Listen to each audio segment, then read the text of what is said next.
Сәлем баршаңызға.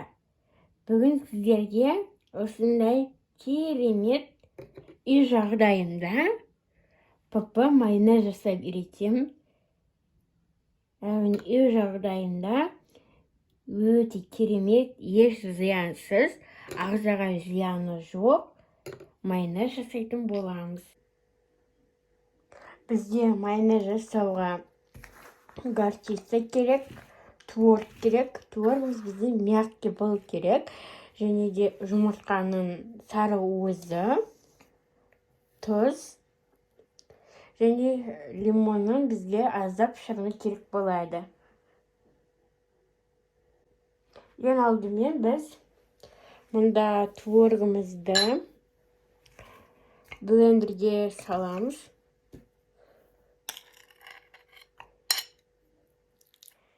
Және аздап тағы да бұдан да езіп алуымыз керек. Біздің творогымыз барынша жұмсақ болу керек.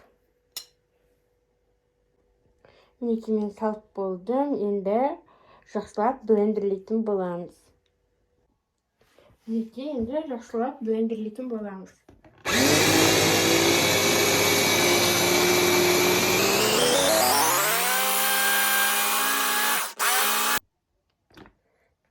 Мінекей бізде осындай масса шығады. Қазір енді біз оны бір араластырып жібереміз. Мінекей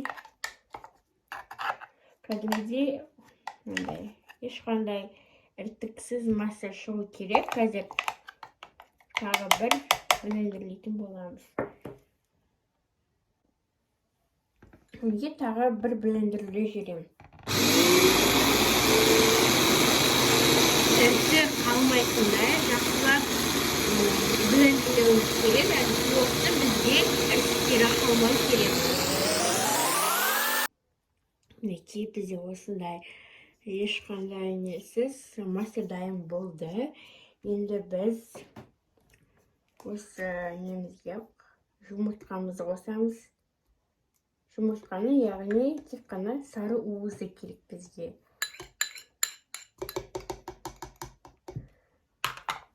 Және тұзымызды қосамыз. Тұз қалауынша.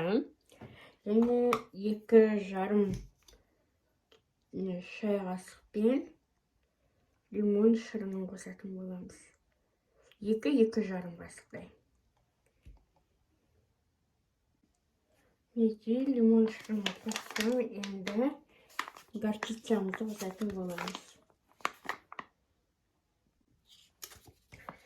Біз бұдан 2 чай қасық қосамыз.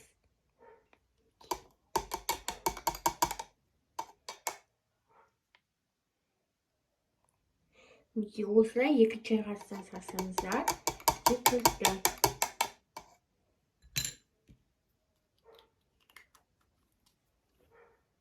Енді осы барлығы жақсылап бірігу үшін 2 минуттай жақсылап блендерлейтін боламыз.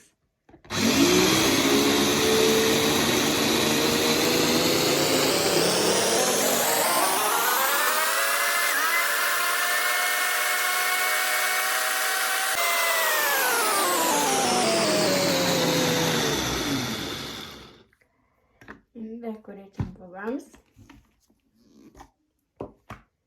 Мінекей бізде кәдімгідей осындай сұйық массада майонезіміз шығатын болады. Осымен біздің майонез дайын болды. Енді дұрысымызға салып сынатын боламыз.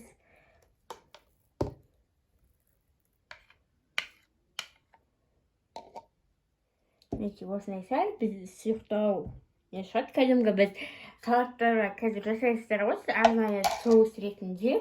Сол сияқты күшті бізде домашний ПП майонез шығады. Қазір маңай жапты көрсетемін. Бұны кез келген салатқа немесе осылай маңға жауып жесеңіздер де болады. Кәдімгі Майонездің айырмашылығы жоқ негізі.